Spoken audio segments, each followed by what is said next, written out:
Ya estamos de regreso en Infórmate, momento de nuestra entrevista central. Nos acompaña esta noche una joven, ella es empresaria, ¿verdad? Porque representa claro a los sí. empresarios. Jóvenes empresarios. Una joven empresaria. Ella es la representante de la Asociación Nacional de Jóvenes Empresarios del país. Ella es Susana Martínez Nadal, con quien estaremos conversando esta noche de diversos temas. Bienvenida, Susana, presidenta de ANGE. Así es. Hola, hola, muchas gracias. Siempre, bueno, primera vez en Infórmate, tienes poco tiempo en ANGE, ¿verdad que sí? Y yo sé que es la primera vez, pero no será la última. Así es. Gracias por la invitación. ¿Cómo llega a Susana Martínez a la presidencia de ANGE? De nuevo, muchas gracias por tenerme aquí, un placer. Yo soy presidente de la Asociación Nacional de Jóvenes Empresarios. ANGE es una asociación que tiene 42 años en existencia. Es una asociación empresarial que representa a la parte joven del empresariado. En nuestro país, el empresariado es muy organizado, muy involucrado en todo el desenvolvimiento de las políticas públicas, de lo que está sucediendo en el país, y los jóvenes tenemos nuestros espacios. Cuando digo jóvenes, ANGE representa a un grupo de 21 a 45 años de edad. Para ingresar tiene hasta los 40 años de edad, permanecer como hasta 45. Y bueno, desde ahí participar en todo lo que es el involucramiento en lo que está sucediendo en el plano económico, en el plano institucional, en el plano empresarial del país, lo cual es muy, muy importante. Yo tengo ya más de 10 años involucrada en ANGE. Yo soy economista de carrera, economista política, con maestría en finanzas, y mi involucramiento, yo originalmente trabajé unos años, 6 años, en el sector público, luego pasé al sector privado y ahí me involucré en ANGE. Esa fue la forma que yo encontré de involucrarme en lo que está sucediendo en el país. Es una excelente forma de devolver, ¿no? Eso hace ya unos añitos. Entonces, bueno, eventualmente entré a la junta directiva, donde desde ahí duré 6 años trabajando activamente, involucrándome en lo que hace desde su junta directiva la asociación. Formé y lideré por muchos años lo que es la Comisión de Sostenibilidad, de Desarrollo Sostenible de ANGE. ANGE tiene 4 comisiones de trabajo, desde donde se genera todo el posicionamiento y las actividades de la asociación, es el motor de la asociación. Eventualmente ya llegué a la presidencia y aquí estoy, hace unos 6 meses, y es un placer es un honor poder liderar esta asociación en este tiempo. Antes Excelente. de que, Ana, estuviste en el sector público. Sí. ¿En qué área? Yo trabajaba en la Superintendencia de Pensiones. ¿Y la comparación? ¿Cómo te sientes? ¿Te gustó el sector público? ¿Volverías de nuevo o te quedas en el sector privado? Tienen ambos, realmente yo siempre, y yo sé que ahora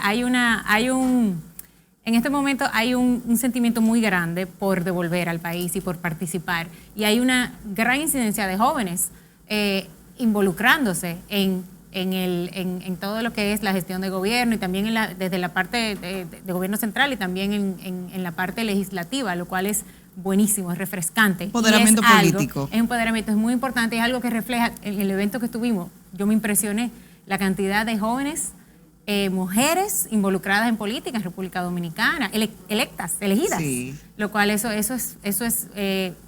va en la dirección correcta. Pero bueno, a tu pregunta,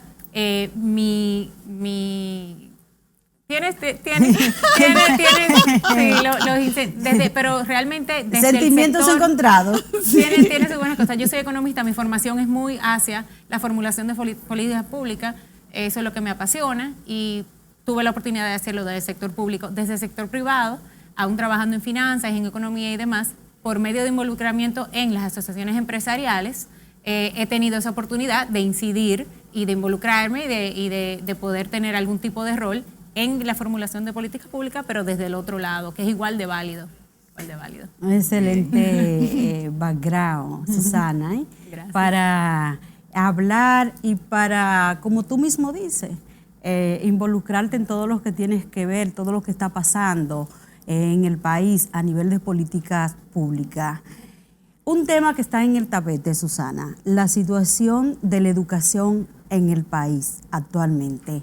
Es que si las clases deben de ser presenciales, el tiempo que hemos tomado con las clases presenciales, que si virtuales, que si deben de ser presenciales. ¿Cuál es tu opinión? ¿Se ha avanzado? Sí. Fíjate, cuando empezó esta situación de la pandemia, una cosa sin precedentes, que pensábamos, bueno, acabamos de cumplir un año de ese día, que nos dijeron, bueno, 2 semanas a la casa, 2 semanas se cancelan las clases. ¿Le podemos poner la velita? Así es. Realmente no teníamos idea lo que iba a suceder, que íbamos a estar un año después en esta situación tan extraña.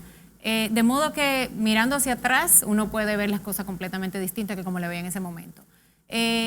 Fue justificado en su momento, sin duda, parar las escuelas y todo el mundo para su casa. Ya en el otoño, cuando el gobierno dominicano dijo no más, vamos a empezar de una forma digital y vamos a usar todos los recursos que podamos para enseñar a nuestros hijos desde la casa y no dejar perder el año, nosotros como asociación estuvimos completamente de acuerdo con no dejar perder el año y fue lo que dijimos en ese momento, priorizar la educación.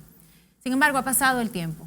Ya estamos en otro momento, ya hemos iniciado una desescalada en la República Dominicana.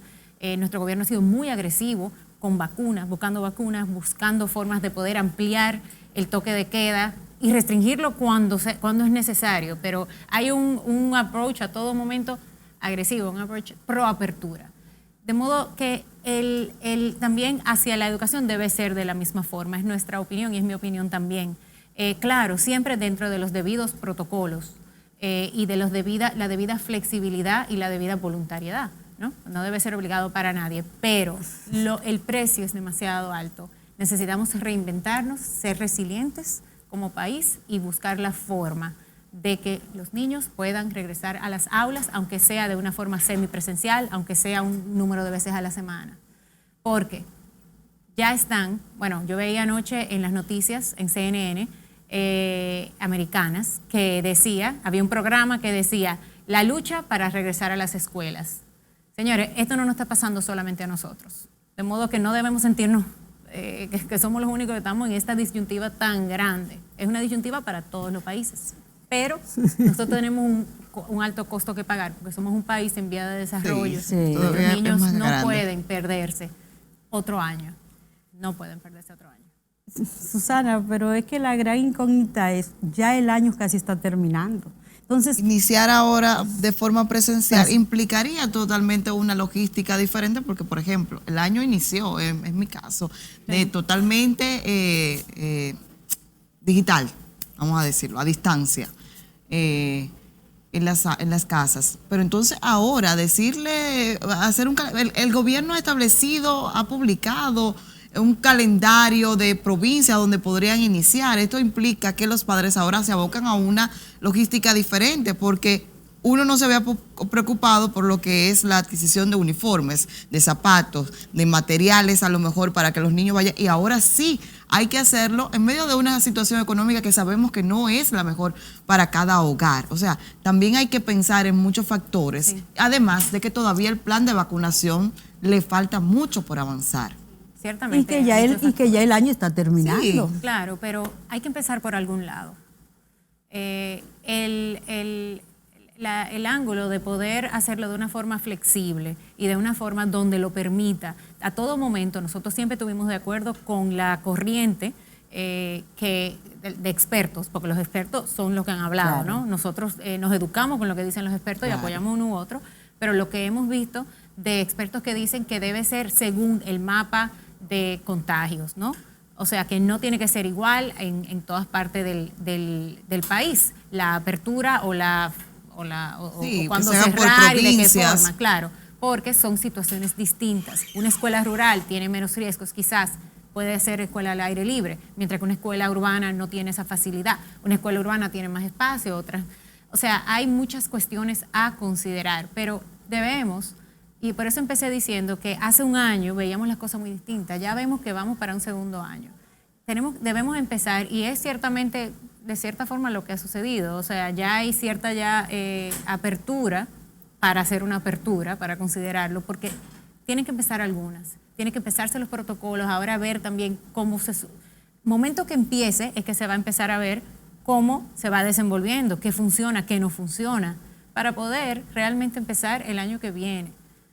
Tenemos que desde ahora hacer una planificación y esto como lo llevo ya al punto mayor de cómo manejar la pandemia.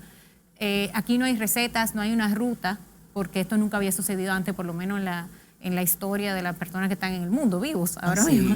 De modo que lo que se debe hacer es una integralidad, es ver cómo manejar la pandemia, al mismo tiempo el factor económico, el factor social, el factor educación entra ahí, haciendo ese balance hasta el momento que ya se logra una inmunidad de lo que dicen es mayor del 70% de la población y ya podamos retomar una normalidad. Pero hasta ese momento tenemos que seguir desenvolviéndonos como país. Finalizar el año ya como un ensayo, más bien yo entiendo eso. Sí. Es lo que tú quieres decir. Sí, porque para realmente entonces ya el año que viene ya entrar hacer los correctivos del lugar. Exacto. El plan de vacunación, ¿qué te ha parecido? ¿Cómo se ha manejado en el país? Ahora el gobierno ha anunciado que el primer lote ya se ha acabado. Se espera que a partir de mañana, lunes 15, se tiene previsto que llegue algunos más o en esta semana. ¿Y crees que realmente se podrá cumplir con ese 80% de la población vacunado allá a junio? Mira, yo estoy feliz. Yo realmente siento un optimismo muy grande y se siente ya palpable en otros sectores luego de que empezamos la vacunación. El año pasado, hacia final de año, ya la Asociación de Jóvenes Empresarios, desde ANGE empezamos a hablar de la necesidad de hacer una planificación de la vacunación, de que el gobierno sacara un plan de vacunación con un plan A, un plan B, un plan C, porque no sabemos el futuro, no hay una bola de cristal aquí. Entonces, el gobierno lo hizo su plan, lo publicó y lo ha ido cambiando y lo ha ido mejorando según va pasando el tiempo. Eso es lo más que podemos pedir como población. También que haya sido comunicativo y que nosotros sepamos lo que está sucediendo. Y, por ejemplo, esa medida de que un joven podría acompañar a alguien mayor y recibe la vacuna, esas son precisamente las cosas que se deben hacer en este tiempo. Es reinventarse, buscar forma creativa de poder lograr el objetivo. No es misterio para nadie de que la recuperación económica mundialmente va a depender de la inmunización con la vacuna. La vacuna va a ser la clave hacia eso y nosotros hace 2 semanas como país no teníamos y ya tenemos poco más de medio millón de personas vacunadas. Hemos avanzado. De modo que hemos avanzado y esto es bueno y lo bueno hay que decirlo. Las metas deben ser agresivas, no hay nada malo con ponerse una barra alta, esperemos que llegue al 80%, pero por lo tanto que lo que se haga de una forma organizada, transparente, y de la mejor forma posible. Y eso es lo más que podemos todos colaborar hacia eso. Y también, muy importante, ayudar con el desconocimiento de no vacunarse. No he visto nuevos datos acerca de cuál es la situación del sentimiento de la resistencia, pero el presidente Abinader dijo al principio, cuando primero publicaron el plan de vacunación, indicaron que era un 40% de las personas que no se querían vacunar. Eso sería interesante ver cómo habrá evolucionado. Yo siento que de cierta forma quizás se va a reducir, porque ha sido favorable. La gente se ha sentido bien. Mis padres se vacunaron, por ejemplo, ambos. Sí. Y están muy bien y muy tranquilos. Sí, el dominicano habla mucho, pero pienso que inmediatamente se supo que la vacuna ya estaba en el país y se va a comenzar a aplicar, como que cambió la mentalidad. Y hay mucha gente acudiendo a los lugares. Sí, yo creo que sí, va cambiando. Susana, mira, sin duda alguna, tú sabes que uno de los grandes problemas de aquí de República Dominicana siempre ha sido el sector eléctrico. El problema eléctrico en República Dominicana. Duramos varios años con un proyecto de ley en el Congreso Nacional de la reforma, el pacto eléctrico, que al fin lo tenemos. ¿Qué te parece? Mira, Ángel firmó el pacto eléctrico. Yo tuve la oportunidad de ir a ese momento en la historia. Eso va a ser un hito, porque realmente culmina un proceso abierto que venía de diálogo y de consenso, reflejando la capacidad de consenso que tenemos como sociedad. que ya tenía 6 años. 6. Es muy importante, ¿por qué? Porque aún sin ser necesariamente un documento perfecto, de nuevo, los expertos en electricidad han dicho sus opiniones al respecto, nada en ese documento va en contra de lo que sabemos que hay que hacer en el sector. Más allá de que se haya firmado o no, lo cual es bueno, que haya una señal de diálogo, una señal de compromiso de todas las partes, que es como nos gusta hacer las cosas en la República Dominicana, contando con consensos. Más allá de eso, lo importante en el sector eléctrico es resolver los problemas. Que se aplique. Que se apliquen. Claro. Entonces, ya a partir de esta firma, que ya nos aboquemos como país a resolver el problema que se sabe cuál es. Hacer una ruta, darle seguimiento a esas acciones, asignar responsables y bueno, y luego la veeduría y todo el seguimiento a esas acciones y con tiempos. Y eso es lo que toca ahora para luego seguir con las otras reformas. ¿Y están confiados ustedes de que eso va a pasar? Claro que sí. Claro que ¿Están sí. confiados? No vemos por qué no, porque al final de cuentas estos son cuestiones económicas y eso es un problema importante que tiene un peso muy grande en las finanzas públicas y con la pandemia y con todo lo que estamos viviendo, el apoyo del gobierno, es evidente que las finanzas públicas tienen que atenderse, de modo que uno de los principales pesos también va a tener que atenderse. Eso es cuestión de tiempo y eso lo sabe, se sabe en el gobierno, se sabe en el sector privado, se sabe en todas partes. Es ya tener la voluntad de poder completar y yo creo que sí, que realmente el pacto eléctrico fue el primer paso hacia esa dirección. O sea que del lado de ustedes, de los empresarios, sí existe la voluntad. Es lo que tú dices. Claro, nosotros, Ángel es una asociación transversal, tocamos todas las áreas y nuestro principal enfoque es la competitividad. Y un sector eléctrico con pérdidas de distribución de 50% han aumentado sí. en algunos casos ahora con la pandemia, va en contra de la competitividad, empaña la competitividad. De modo que hay que hacer lo que haya que arreglar para nosotros mejorar el clima de negocio, mejorar el crecimiento económico en la República Dominicana para volver y ya ahora sobre todo, y más importante que nunca, en el marco de la recuperación. Y sobre todo redireccionar esos fondos, que es el hoyo negro de la República Dominicana, el sector eléctrico, por tragarse tanto del presupuesto nacional, que podrían ir a otras áreas mucho mejor. Claro, es importante aquí saber que con la pandemia, no solo la República Dominicana, sino los demás países en vía de desarrollo, se hizo muy evidente las fallas que había, por ejemplo, años de falta de inversión en sectores como educación, en sectores como salud. Claro, entonces está claro, ya creo que no va a lograr convencer a nadie de la importancia de priorizar esos sectores, de organizarlos hacia adelante para poder sobrevivir la próxima crisis mejor, ¿verdad? Que tener mejor capacidad y tener los, como le dicen, los buffers necesarios para poder, las bases necesarias para poder resistir la próxima crisis. Susana, pero es percepción mía, porque hace una semana ya que se firmó ese pacto eléctrico, pero ya, se hizo un acto en Palacio, se transmitió muy bien, pero siento como que se quedó ahí, no hemos vuelto a saber qué va a pasar, que se han conformado las comisiones que se tengan que conformar, cuáles son los pasos que se van a seguir ahora mismo. No he vuelto a escuchar al gobierno hablar nada del desarrollo del pacto eléctrico o su aplicación. No, yo tampoco, pero no necesariamente. Ustedes como sector tampoco lo han convocado. Claro, pero no, como te dije, nosotros somos transversales, de modo que no necesariamente no se esté haciendo. Pero sí es bueno que estos diálogos se estén dando para saber la importancia de que eso se retome. Pero, como te dije, eso es parte de todas las demás reformas que tenemos que ver y que velar porque sucedan en la República Dominicana. Esa es una de las reformas que tenemos que atender. Pero es una que es importante para las próximas. Sí. Que no quiere decir que se vaya a hacer, ¿verdad? ¿Cierto? ya eso tendría que preguntarle a los hacedores. Hay otro tema que también es muy importante, otro pacto que es el que falta. ¿Será la prueba, considera que es la prueba de fuego de este gobierno? El pacto fiscal. El pacto fiscal, sí. Mira, el pacto fiscal va a ser como donde va a culminar, ¿verdad? Todas estas cuestiones que están sucediendo en este momento, porque al final de cuentas todos vuelven ahí, a esa gran discusión. Nosotros somos parte del Consejo, del CES, del Consejo Económico y Social. Y vemos que el CES tiene la capacidad y es un buen foro para poder llevar a cabo estas discusiones. Y sin duda, más que cualquier otro, el pacto fiscal, como dice la Estrategia Nacional de Desarrollo, requiere de que participen todos los sectores afectados, siendo el sector empresarial punta de lanza, obviamente, claro, en esa discusión. Es muy importante la integralidad de esa discusión.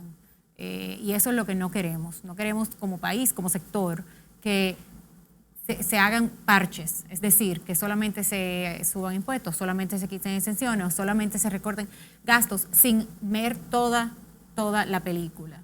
De modo que hay que ver a dónde queremos como país, qué sectores vamos a apoyar, qué sectores vamos a priorizar, cómo lo vamos a hacer, cuáles son las simplificaciones burocráticas, cuál es la condición de la deuda. Es una discusión grande, pero estamos listos para hacerla, sin duda. Pero tenemos que velar porque sea algo integral. Pero hay que hacerla. Hay que hacerla, sí. Eso está claro, que hay que hacerla. La cuestión de cuándo es la pregunta. La desconozco la respuesta, pero sin duda no se debe hacer una reforma tributaria sin hacer una discusión fiscal antes.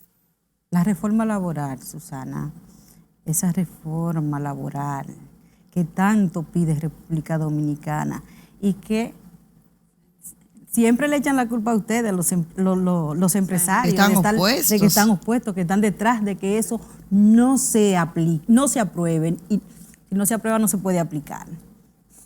Sí, mira, la reforma laboral yo diría que también es de las cosas que más la pandemia más expuso, la necesidad de modernizar. Ese sector, bueno, el Código Laboral tiene 20 años o más, los 90 hace 30 años. Sí, el código francés, imagínate. Totalmente obsoleto. Es muy viejo. Entonces, eso ya lo sabíamos. Tenemos muchos años escuchando sobre la necesidad de modernizar, y no solo por internamente, ¿no? por las consecuencias que tiene en el mercado laboral internamente, sino hacia afuera. Nuestra capacidad de captar nuevas inversiones, nuevos flujos bueno, todo lo que es el nearshoring, todas las cosas que queremos hacer como hub logístico, todo esto requiere que tengamos la casa en orden, digamos. Y la parte laboral moderna, clara, eficiente, es fundamental. Tenemos una Estrategia Nacional de Desarrollo que lo requiere también, que requiere que esto suceda antes del 2030. Sí. De modo que esa es una discusión que también, sin duda, hay que tener y que va a ser muy beneficioso en el momento de que podamos modernizar esa área en República Dominicana. Y con ello hay varios temas ahí atados al tema al tema laboral, como por ejemplo la informalidad, muy importante también, que se reduzca la informalidad. Pero todo esto son discusiones amplias. Todo lo que hemos hablado quizá esta noche está atado. No son cosas aisladas. Sí, y yo creo que la pandemia, sí, claro. Y yo creo que la pandemia, por eso es difícil hacer políticas públicas. O sea, son cosas. Pero eso está en las manos de ustedes, los jóvenes. Y así es. Así es. Casualmente hoy recibí un correo de una miembro muy valiosa de ANGE, una socia de ANGE, joven, una abogada de 30 y pico de años, que se fue a trabajar en un ministerio, en una posición técnica. Y por ende tuvo que renunciar momentáneamente, claro, de ANGE. Y me escribió a mí, diciéndome esto, que era un momento importante para ella porque iba a pasar al gobierno y ella quería de esta forma involucrarse más en su país, pero que la parte que lamentaba era tener que salirse de ANGE. De modo que esto ha sido una tendencia. Desde ANGE han salido muchas personas que se han involucrado hoy en día en el gobierno, y eso me llena de orgullo realmente, porque queremos eso. Queremos, al final, estamos todos al mismo lado, y queremos también un gobierno de personas preparadas, de personas proactivas, ¿no? Eso es lo más que podemos buscar, y la diversidad, muy importante.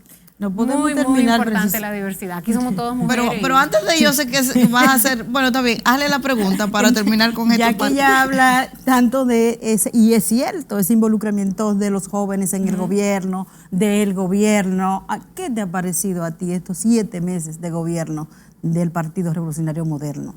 Nuevo gobierno. Sí, bueno, nosotros como ANGE tenemos muchas cosas en común con la visión del gobierno hasta este momento. Por supuesto, estamos todavía al principio. Ha sido un momento, realmente no pidió el gobierno verse en esta situación. Los planes de ellos eran distintos y la capacidad de reinventarse y de resolver ha sido buena, realmente. Y compartimos mucho la visión pro negocio que tiene el gobierno y también pro simplificación de procesos gubernamentales. Para nadie es misterio que un gobierno lento, un gobierno muy pesado, con mucha burocracia, dualidad, y dualidad se queda corto, muchas dualidades de funciones, todo eso es anticompetitivo y velamos por la competitividad. Y la visión pro negocio y la visión a favor de poder atraer capital, alianza público-privada, alianza público-privada como la clave para salir volver, ¿verdad?, a fomentar el crecimiento económico y salir de la pandemia y fomentar la recuperación. Todo eso depende en gran manera de todo lo que se haga internamente y el gobierno ha dado todas las señales de querer hacer eso y hacer los planes en ese sentido, de modo que estamos aquí para apoyar y para que juntos podamos salir del otro lado mejor que como entramos. Pienso que va a tener que durar más de 4 años entonces, Liliana. Mientras tanto, el tiempo pasa rápido. Muy rápido. Antes de despedir la entrevista, una mujer joven, empresaria, madre de 3 hijos, de 3. Sí. ¿Cómo se puede con tantas cosas? No es fácil, como ustedes sabrán. No es fácil, pero ahora a propósito de que la semana pasada fue... la semana pasada. Sí, inicio de esta semana. Celebramos el Día Internacional de la Mujer. Para mí es un privilegio, realmente. Yo los años que he tenido, yo tengo más o menos 20 años de carrera. Empezaste una bebecita. Exactamente, sí, pero hace ya tanto. profesional. A lo largo de mi carrera, que yo he pasado del sector público al sector privado, he sido empleada, he trabajado en mercados financieros. Actualmente yo soy consultora, muchos años fui consultora independiente y ahora tengo mi propia firma de consultoría. A lo largo de ese tiempo yo he tenido que manejar esos distintos roles y las metas me las ponía yo misma. Realmente uno puede por momentos descansar un poco, uno puede dedicarse. Yo cuando tuve mis niños bebés, 2 de ellos yo pude estar con ellos en la casa. En un momento tuve entre trabajos, me tomé 1 año y con otro ya yo estaba independiente y manejaba mi horario. Yo tuve la posibilidad de hacer eso, desde luego, pero esa era mi meta. Y yo he podido combinar eso porque ese ha sido mi deseo, pero no hay normas realmente. Las mujeres lo podemos hacer y las expectativas nos las ponemos nosotras mismas, definitivamente. Pero tenemos una responsabilidad muy grande, sí, muy, muy grande y cada vez más grande, porque cada vez nos estamos involucrando más. Sobre todo que la sociedad nos sí. pasa factura, principalmente las mujeres. O sea, ahí vamos en desventaja en eso. Sí, eso es así. Y eso es lo que tenemos que trabajar, para trabajar que y esas cambiar. expectativas solamente nos las pongamos nosotras mismas. Exacto. Y no nos las pongan a nosotros. Gracias por Viviana. acompañarnos. Bueno, la verdad que es un placer a ustedes. tener mujeres que cada día, ANGE ha tenido varias presidentas. Sí, yo soy la octava presidenta de ANGE, de 42. Deberían las demás asociaciones privadas también seguir ese camino de ANGE. Sí, así es. Más oportunidad a la mujer. En este año, en mi junta directiva, que tengo el placer de presidir, somos 50-50 por primera vez. Excelente. Y eso es algo que sucedió, no fue algo buscado. Me parece que eso es un reflejo fiel de lo que es el mercado laboral en la República Dominicana. Bueno, son los jóvenes. Eso quiere decir que en un tiempo veremos cómo esa mentalidad realmente va a ir cambiando, porque seguirán subiendo. Claro, y es bueno la diversidad, en el sentido de que no debe ser solo mujeres tampoco. Un 50%, 50-50 aproximadamente, una mezcla da riqueza. Uno lleva al consejo, uno lleva al equipo, uno lleva a cualquier entorno diversas opiniones, diversas formas de ver el mismo problema. Y eso es lo que enriquece la solución. Claro. Así es. Y el debate. Bueno, siempre tendrás las puertas abiertas de Infórmate para cualquier Gracias. ocasión. Aquí estamos a tu orden. Bueno, hasta Placer. luego, gracias. Señores, vamos a una pausa, pero al regreso todavía hay más en Infórmate.